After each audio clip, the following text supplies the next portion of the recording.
Ito si Reschi, classmate ko ng high school. Nagtatago kasi ngayon lang namin nakita yan. Ito naman si Hector, bad boy na. Yan si Hector, yan yung baliktad magsulat. Kaliwete. No, baliktad yung paper pag nagsusulat.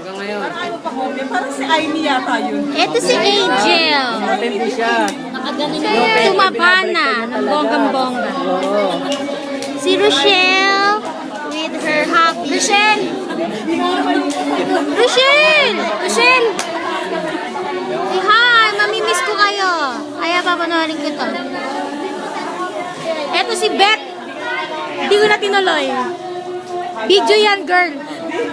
Para pag nalulungkot ako, titingnan ko lang kayo. Di ba yan? Ha? Hindi ako prepared. Ano ba? Wala na akong makabang buhok. Masa na si Lisette? Lisette! Lisette! Ay. Ito yung nagpa-party. Sino? Ay, kami naka-video. Pero pag nalulungkot daw sa akin. Hello, ate. Hello! Mushi! Mushi! Parang ano, emergency. Parang